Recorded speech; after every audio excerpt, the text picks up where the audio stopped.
Hello, everybody. Welcome to Superguarding 101, otherwise known as the art of pressing the B button good. What is a superguard? In Paper Mario The Thousand Year Door, there are two ways to guard attacks. You can press A to guard, which reduces damage taken by one, or you can press B to superguard, which nullifies all damage taken and in some instances will deal damage back to the attacker. And Superguarding is a much tighter timing than a guard. On the GameCube version of TTYD, Superguarding is a 3 frame window at 60 frames per second, and on Switch, it is a 2 frame window at 30 frames per second, which translates to 4 frames at 60. So, still pretty tight. In both games, they're very tight. Superguarding is one of the most important skills any challenge runner can have. It is what allows some of the most insane challenges to be possible. If you look at the Crystal Tier challenges for TTYD on the challenge wiki, basically every single one of them requires very proficient superguarding to be successful. And some, like level 1 prologue pit, demand near perfect execution. Who am I? For those of you who are seeing this video and don't know who I am, if you don't know me, I'm Kappy. I challenge run the Paper Mario series, specifically Paper Mario 64 and Paper Mario TTYD.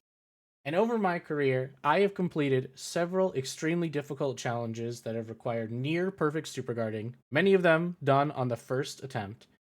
I was the only player to have under 100 resets in impossible mode, an extremely superguard heavy challenge for 2 years after completing it.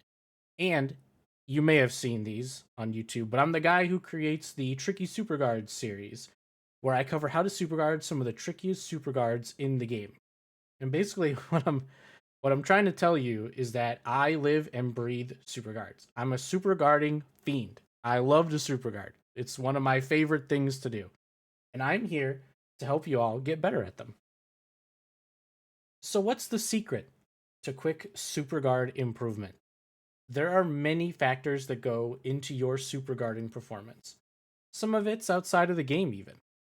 But for the purposes of this lecture, we're going to focus on the in-game components of superguarding improvement and talk about the outside factors another time. So, what's the secret in-game? Cues. Cues are signals or moments from an attack you set to determine when to press B to hit a superguard. Whether it be visual, audio, or timed, figuring out a cue that is consistent for you will dramatically increase your superguard proficiency in a short amount of time. The way I see it, there are 4 distinct types of cues. The first one is feel. Some players feel a superguard's timing. This is kind of a weird one. It's half a real cue, half a false cue. Um, in my opinion, this is just you subconsciously utilizing one of the 3 below cues while not being truly aware of it. There's timed, and this one is often combined with a visual or audio cue to start your timer. These cues have you counting and then pressing B on a certain count or after a certain count.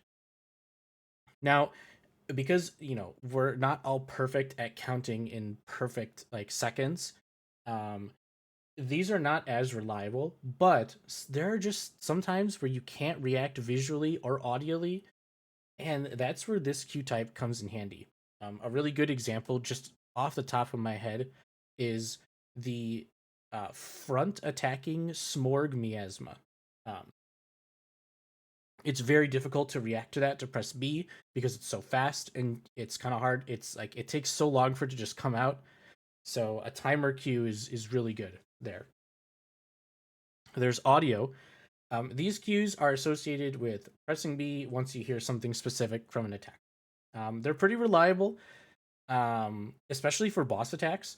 But a lot of attacks from normal enemies specifically don't have good audio cues, especially because if, for example, if you have three Dark Koopa Trolls and they have an audio cue for their Power Shell attack, the timing for each one changes slightly when you hear your audio cue, depending on where they are on the field, because they have to still get to you. So if they're farther away from you, they have the same audio cue when they start the attack, but when they actually get to you is different. So sometimes they can be really difficult to utilize.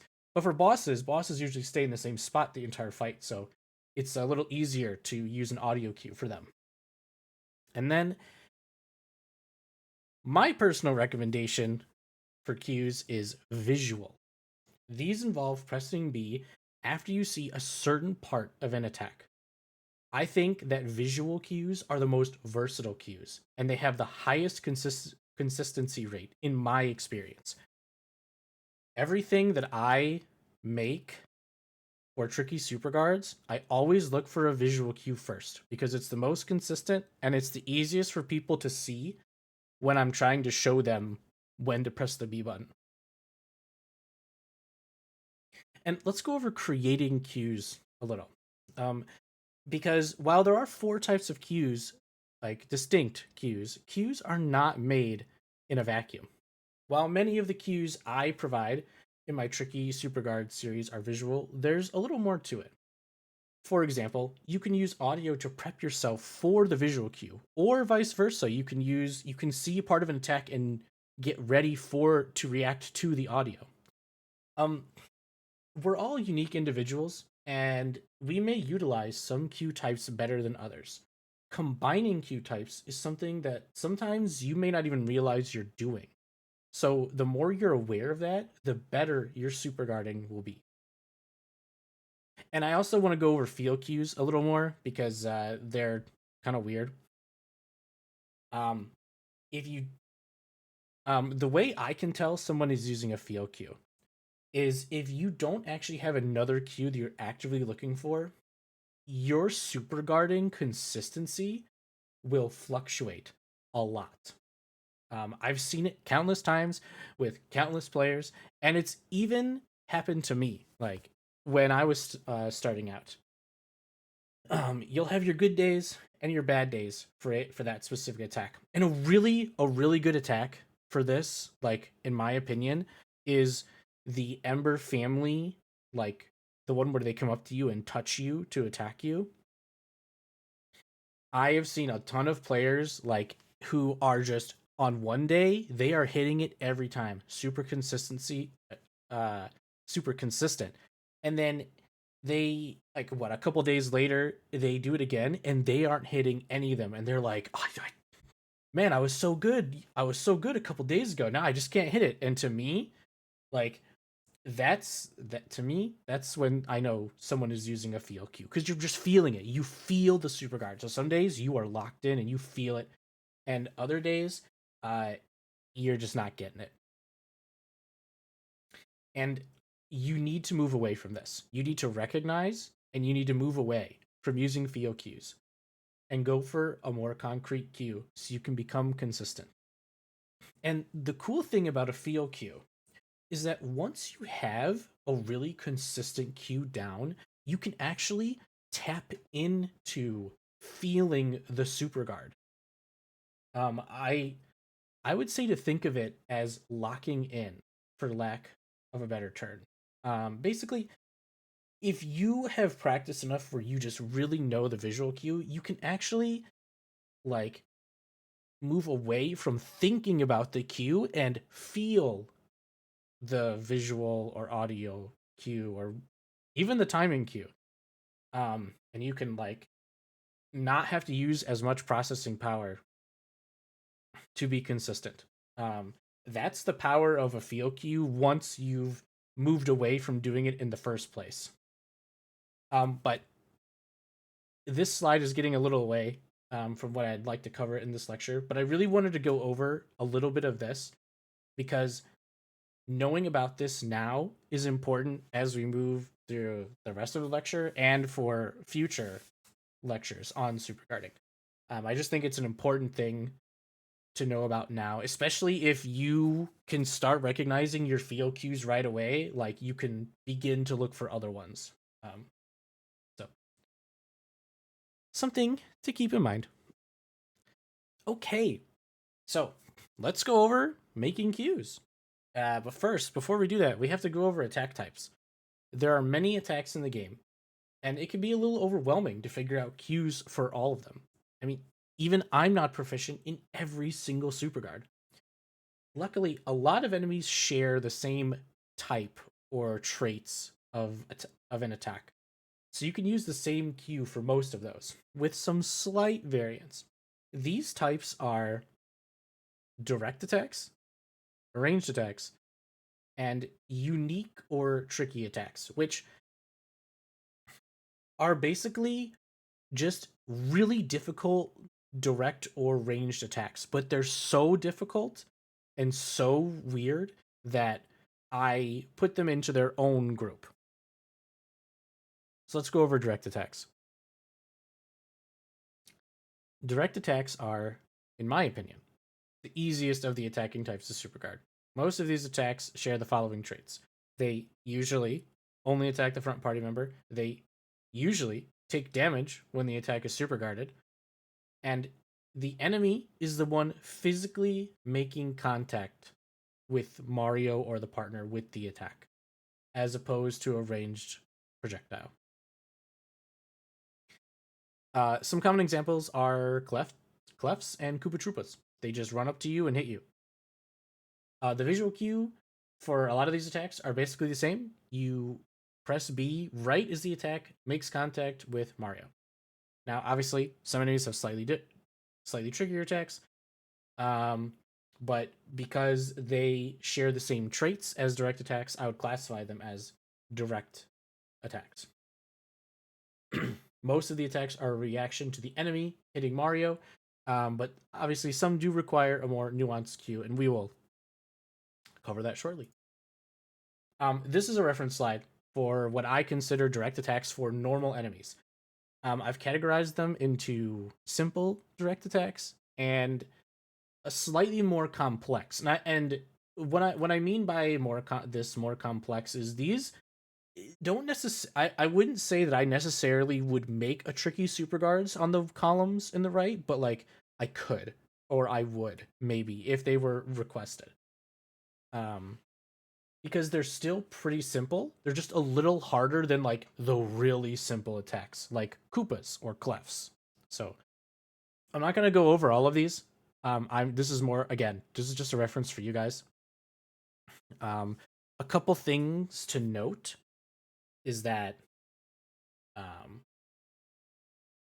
know a lot of people struggle with things like bandits, especially on GameCube.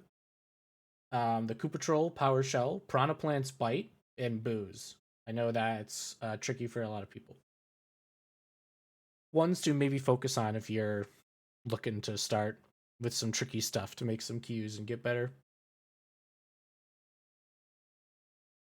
And then again, we have one for bosses. So, a lot of bosses in the early game, you'll notice, have direct attacks.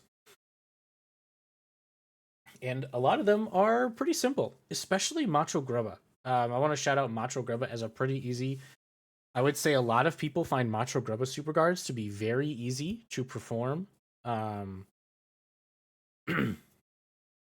Bowser's Body Slam and Bite are the same.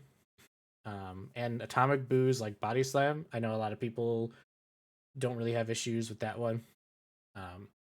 And there's a couple other complex ones. You may think the Dragon Stomp is simple, but it's not because the Dragon Stomp has 3 separate timings depending on which dragon it is. Macho Grubba's Punch is a little trickier. The Grotus X's. The Grotus X's are actually really simple, but they're just deceptively hard to be consistent in because they're so fast. So, again, this is just a reference. I'm just giving you I'm just shouting out a couple examples, but this is for your reference. if you want to come back to this lecture, this is for your reference. So let's talk about cues for direct attacks. Like I mentioned earlier, almost all the cues for these attack types are for this attack type is pretty simple. You press B right as you're hit or right before you're hit. Some require slightly altered timing, like bristles. Some require a more unique cue, like Macho Grabber's Punch. I would say you need a cue, but most of the time, simply reacting to the attack about to hit you is enough. Um, and these are attacks or enemies you'll frequently hear are easy super guards because, well, to be honest, you don't really need to worry about making any special cues. Usually, um, and a lot of casual players who are super guarding, or if you're a beginning challenge runner and are not like super proficient with challenge running, or sorry, not really proficient with super guarding, will probably find a lot of these attacks easy to super guard. Like you'll see casual players super guard like Koopas, right? Or even Macho Greba or Crump. You will see some of these um that casual players can pretty easily super guard. That's why direct attacks are so easy because the player doesn't need to really make a cue. You're just basically you're just reacting to right before you're being hit, right? Like the visual cue is very simple. So there are some exceptions, but we'll cover those a bit later. Let's talk about ranged attacks. To me, ranged attacks involve any kind of projectile. Um, and most of these attacks share the following traits. They can attack any party member. They usually do not take damage when the attack is super guarded because you are super guarding the projectile. And the enemy is not physically making contact as part of the attack.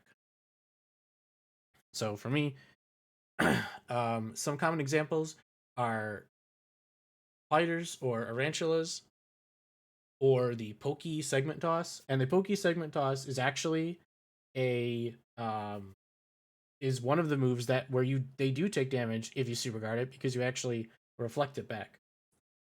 But that's a common one that you hear about. The visual cue for these can vary, but actually most of them are pretty similar to direct attacks. You just press B when the projectile makes contact with you or is about to make contact with you. But the reason why these are a little trickier in general is because it can be difficult to tell who's being attacked. Now, not all range attacks are like this, but quite a few are. So this is something to be on the lookout for. And just like with direct attacks, this is just super guards in general, but I'm just gonna keep putting it out so I can drill it into your heads. But some of these require a more nuanced cue, but many of the nuanced cues are actually just to tell who's being attacked, while the actual B button press is when the projectile attacks, like it would with a direct attack. So, um, just as an example, a dull bones bone toss. You press B right when it hits you, just like with a direct attack, but you just need to figure out who it's targeting. So you press B for the right person because the timing changes depending on who's being targeted. And some ranged attacks actually have the same timing depending on it doesn't matter who's being attacked, but but it's still hard even with the same like from the point the attack is done to the point where you're hit, it may be the same timing, but it can still be hard to tell who's actually being hit, and it can be hard to make a cue that just works for both. So sometimes it's better to just tell who's being attacked and then do the normal press B when the projectile hits you. Um,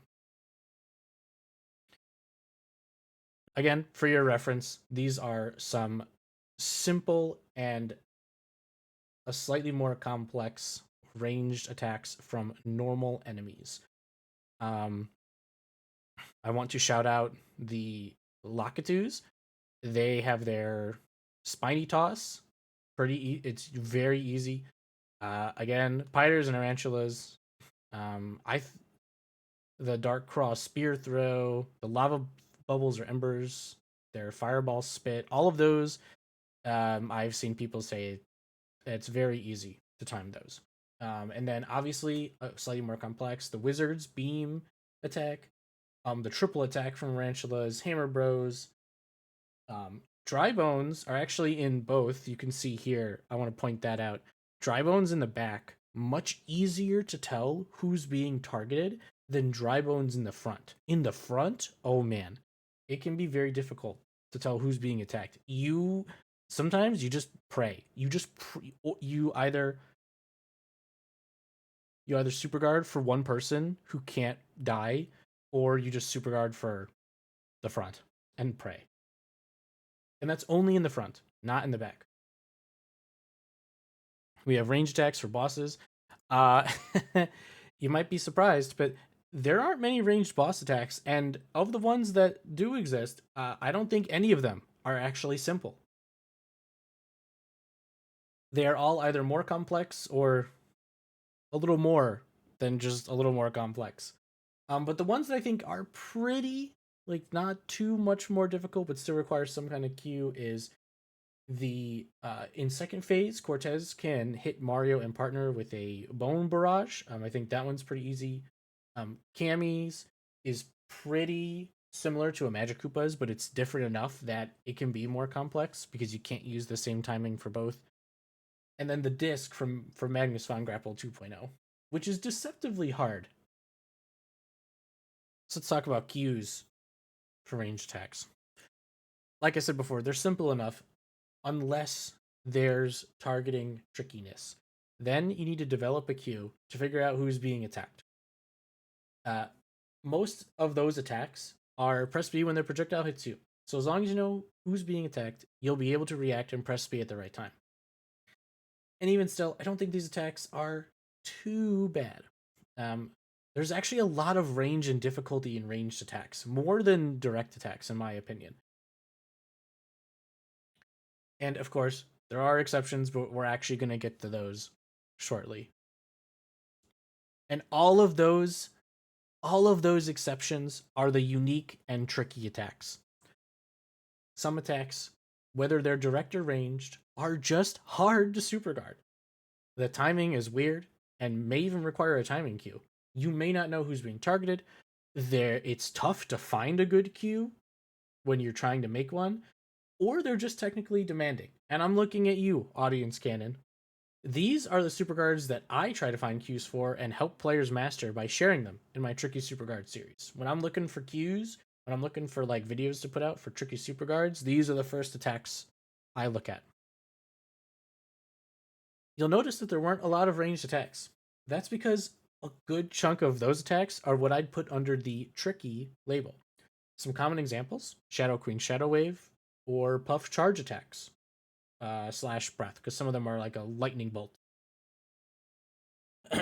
If you want to become a master at superguarding, these are the attacks you'll want to tackle. These are the attacks you're going to want to put the most effort into. So for tricky attacks, for normal enemies, I have now separated the categories. I have hard and very hard. So hard is still harder than the slightly more complex that you saw before. Very hard is it's very hard. Extremely difficult to learn and master. So for hard, the Swoopula or Swampire direct attack where they suck your HP. Fuzzies in general. The Boomerang Bros. Parabuzzies. You'll see here, Parabuzzies, despite being a direct attack, are very difficult for a lot of players because it can be hard to tell. It can be very hard to tell who's being attacked, and even then, the reaction time, depending on where they are, can make it extremely difficult. Let's talk about some very hard ones. The Wizard Tickle, very difficult to find a cue for. Wizard Lightning, a notorious attack for challenge runners. The Ice or Poison Puff Breath, some of the hardest super guards in the game, I think, to learn. Crazy or Amazy Daisies. And actually, Crazy and Amazy Daisies are the exact same timing, but Amazy Daisies I think are a little harder I'm putting them in the same category because they're the exact same attack. But Amazing Daisies are a little harder because 20 damage. The nerves. The lava bubbles slash embers. Their touch attack. I talked about this already.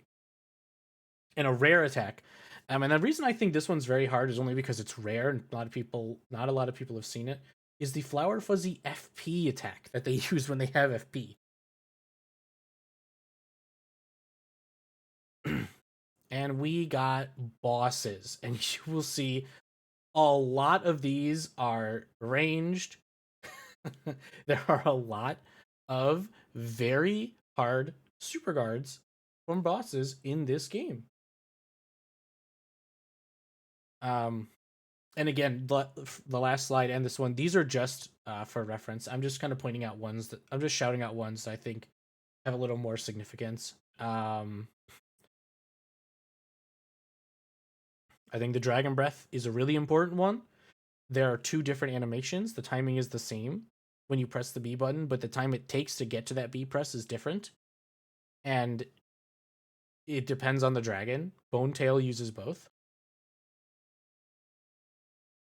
Bowser Fire Breath can be a little tricky. Grotus's Lightning. The Crump Ball Roll. Crump Ball Roll is could be very hard too, actually. Because it actually requires two B presses. One of the rare attacks that hits both Mario and partner, but requires two Super Guards instead of one. The Atomic Boost Scare, and the reason why the Atomic Boost Scare is hard is because you're also contending with the Atomic Boo Wind attack, and if you don't press B early enough during his initial charge towards you for both, you're gonna miss the scare. Also, the Atomic Boo Wind attack is not here because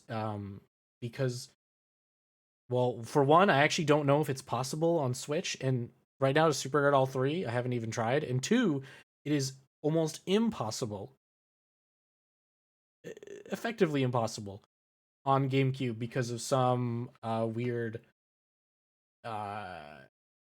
coding shenanigans that has to do with that attack specifically. JD Acer actually has a video on it, which I may link, but that's why it's not here. And then very hard. Again, I noticed this. I noted this before, but the Smorg Miasma attack in the front specifically. Basically, all of Shadow Queen's attacks, except for the hand slap, the Shadow Wave, Lightning, Shadow Queen's Breath, her Hand Drain, her Dead Hand Rush, they're all extremely difficult super guards. The Audience Cannon from Magnus Von Grapple 2.0, a notoriously hard super guard. Cortez 1 in the front, in his first phase, the front attack, is significantly harder than the back attack. Gloomtail's Quake, Grotus's Fire, and Grotus's Fire a little easier on Switch. On GameCube, it can be a little bugged and actually hit before the fire even gets to you, so that's why it's very hard. And the ice is insanely difficult because the queue for it is before every other attack's queues, so you basically have to press B every time to account for the ice beam attack. Otherwise, you might get frozen. Beldam's Blizzard, both Shadow Sirens 1 and 2 fights. They're basically the same queue, but it's very tricky. And then Atomic Boo's Boo Ring, notorious, difficult to tell. It's really a timing queue, honestly. But that one's the difficult one. And again, this is just for your reference. So if you want to practice up some bosses, these are the attacks to tackle. Especially if you were thinking about doing impossible. Now the cues for tricky attacks. I mean, these attacks are hard for a reason. The best way to approach these is to study the attacks and develop a cue that works for you. The hardest part is going to be determining what the central focus of your cue will be. I mean, can you find a sound or visual cue? And if not, how will you develop your timing cue? And there's really no one-size-fits-all cue for these attacks, for the most part. They're all unique and all need their own queue built from scratch. And I want to point out that even my queues that I've created, that I've shared with the general public on my YouTube channel, those queues may not work for you. So, and if they don't, you can use them as a base to develop your own, or start from scratch and make your own. But that's what's so crazy about these attacks, is that some people, my queues may not even work for them, and they might find one that works way better. So how do you even develop a queue? Like, we've been talking about making queues for all these attacks, so how do we go about even doing that? Well, there are a few methods that I personally employ. There's guarding the attack, there's watching yourself get hit, and then three there's a unique one for both GameCube and Switch. It's either practice codes for GameCube, or you can watch the animation you make when you press B on Switch. And these are all useful. Not a single one of them is bad, and I encourage you to use all of them when you can. With that said, let's go over them. Okay. So let's go over guarding the attack. Hold on though. Guarding? Yes. Essentially, if you can guard an attack, you can start to feel out when to super guard the attack using the guard timing to help with precision. This can help pinpoint visual or audio cues and can help inform you if you're too late on an attack. Because if you don't guard, you were too late. Because you get a pretty generous guard window. If you press A or B and are getting hit, that most likely means you're pressing too late, especially for A, since the guard window is more lenient. This can also work for timing cues, but you need to be careful to adjust your timing slightly for the difference between guarding and super guarding. And I want to make a quick note, but this method is actually much less effective on Switch than it is on GameCube, because the guard timing is much larger than the super guard timing on Switch. On GameCube, guarding is only 8 frames, which is why it's actually can be really useful to help with super guarding, since it's only a 5-frame difference. I can tell you right now, I have had moments earlier in my challenge running career where I was I was like basically using field cues, and suddenly would become inconsistent, and I'd be like, why am I missing these super guards? All of a sudden, I would guard the attack, and then I would become consistent. I would guard the attack like once or twice. Boom, I'm back in. I'm super guarding everything again. Because again, it's only a 5-frame difference, so it's like adjusting just a little bit for that 5-frame difference is really not that hard. Especially when you get used to guarding to make super guard cues. So you can guard even mid battle if you're suddenly becoming inconsistent. You could guard an attack and then try and bring yourself back to a super guard, and be consistent. I've done it before. So I know it sounds kind of crazy, but I promise you it works. Number 2 is watching yourself get hit. This method is really just an alternative of the first one. You just use your getting hit animation from Mario and or the partner to help pinpoint where in the attack to start building your queue. If I'm like watching an attack, like if I'm watching somebody play and I'm like trying to think of a queue that I haven't made yet, and I'm like trying to help somebody make a queue, and I've done this before, I literally will watch them get hit and then go from there, and usually I can find something pretty quickly. I mean, this is actually the first one I use first before moving on to guarding. Guarding is more. I use guarding more when I'm building stuff for tricky super guards. I use guarding less, and I use it more like in the moment if I'm missing super guards. This one is also pretty useful for timing cues, because you can use getting hit as the end of your timer and then try to find something beforehand for your like visual or audio cue, that you can use to start your timer. So this is a pretty good one. I like this one a lot. One other thing is using this method takes a little bit more practice than the guard. Like I know I use this one first now, but like I would recommend if you have to choose which one to start with to begin starting to build queues for yourself, I would actually recommend using guarding first. And not this. This one takes a while. You need to have an eye for it. I mean, I've been making queues. I've been making these tricky Superguard videos for like, gosh, since before my daughter was born. So it's been years. Even before then, I have been tackling some of the hardest challenges in the game. So like being able to tell when I need to Superguard after getting hit is just something that I've developed. It takes a lot of time, but it's really useful once you develop that skill. So it's not something you should like. You should not ignore this method. And then there's the third one, which is practice codes if you're on the GameCube, or the animation if you're on Switch. And don't worry, I will link the practice codes in the description in case you want to try and use them.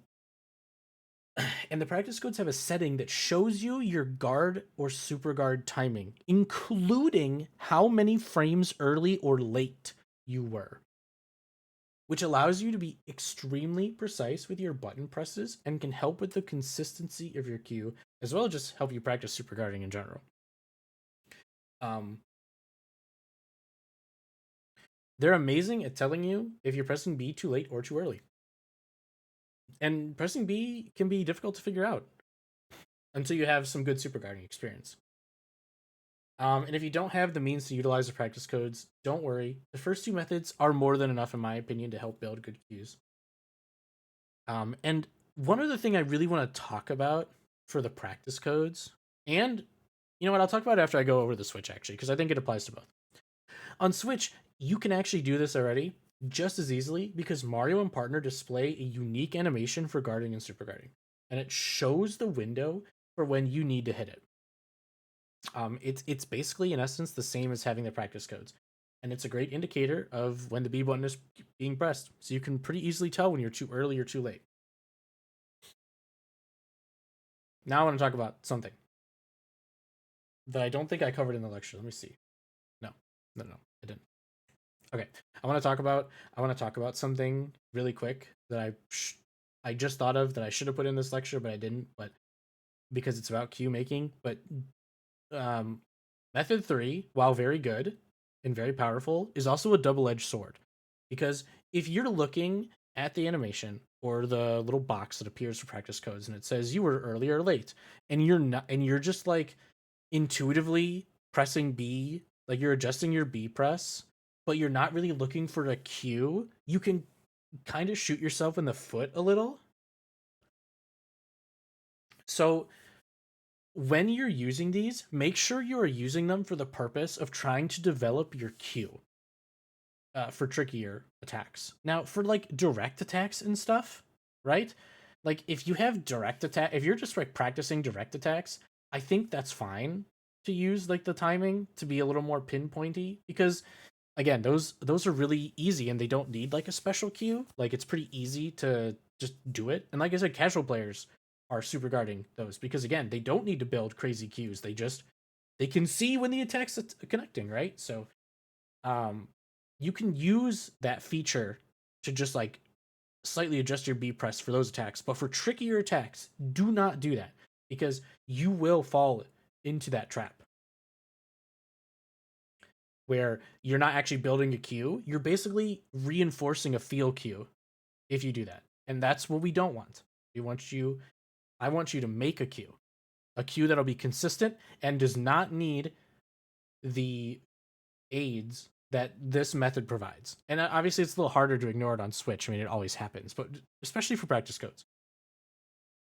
So just keep that in mind when you're using these and you're trying to build a queue, focus on the queue. And you need to utilize all the methods. I actually said this in the very first slide about methods, but you need to utilize all of them. When I'm creating queues, I utilize more than one most of the time. Sometimes only one is necessary, especially for like the easier tricky superguards that I've made. But trickier attacks usually require a little more. Sometimes it requires all three, And that's very rare for me personally. I don't usually need all three, but for you, you may need all three, and that's totally fine because they're all here to help you. And I need to stress this, but these are just the methods that I employ. There are other methods out there that you can use that might help you more. Some that you may develop yourself, or some that somebody else may tell you. Um, but if you're looking for ways to start making cues, I think that the three I listed are great starting points that can carry you even as you become more proficient. And I think I'm a perfect example. I'm literally, uh, I mean, one of, if not the best Superguarder right now in the challenge running scene, and I still utilize these three methods. So, and just because of that does not mean that they should work for you or that you should use them. I'm just telling you that if you're looking for a starting point, these three methods are very good. Okay, the last thing. This is just a little reference slide for all of you. We have learned how to make cues. We've gone over the methods. We've gone over the attacks. But there are some attacks that you cannot superguard at all, no matter what you do. In fact, there is a badge you can hack into the game called the debug badge that auto superguards every single attack. And if you have that equipped, these attacks will not be superguarded because they can't. Literally cannot.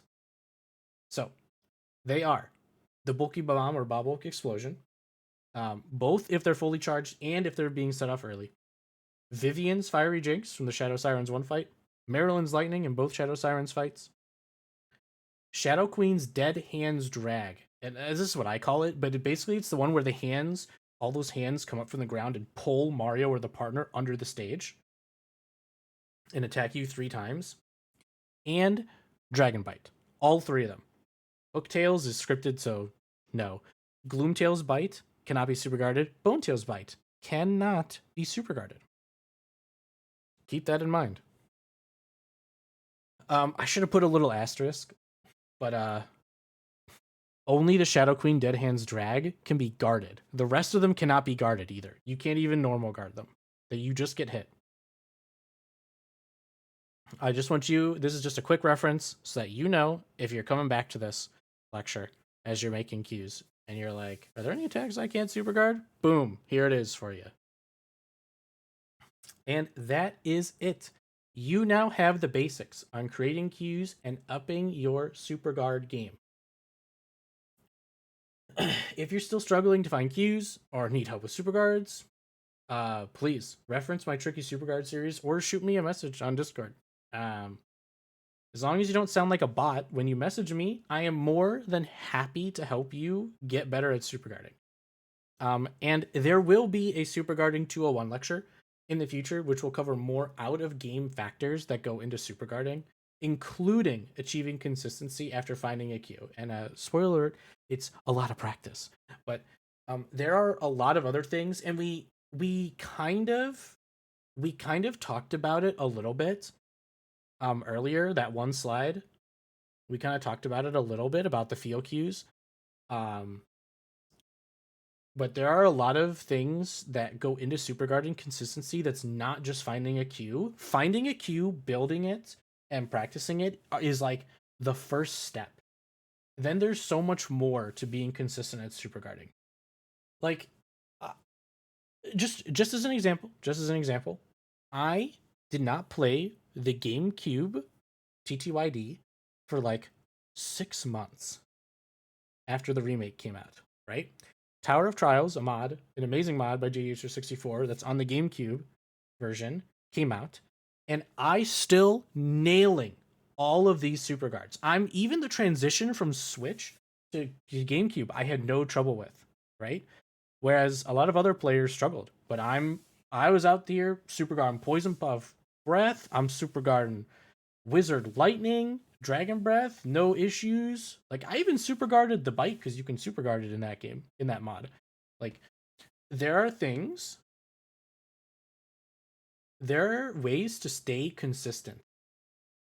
And even stay consistent between versions of the game that are out of game experiences. Like, and what I guess experience isn't really the right word, but like there are factors that go into play into how you approach things that let you stay more consistent in super guarding. There are specific ways to go about super guarding consistency in really long pit challenges, because as you need to have endurance, you need to be able to super guard in a way and utilize your endurance in a way that lets you super guard even late into the pit well. Otherwise, you'll run out of steam and just die. So there's a lot. There's a lot that I have a lot still to talk about when it comes to super guarding. And that will be covered in Superguarding 201. Maybe there may even be a 301, honestly. I may have 2 layers to it. But we'll see. As I'm building Superguarding 201, we'll see where I go with it. But please look forward to it. And please consider subscribing to me on YouTube, liking the video, and leaving a comment to help grow my audience. I upload a lot of tutorial content for this game to help aspiring challenge runners and veterans alike, and I am really close to 10k subscribers. So it would just be super dope if we could get there before the end of the year. And if you have a question about what I covered, please leave a comment, and I will do my best to answer it. Thank you for watching.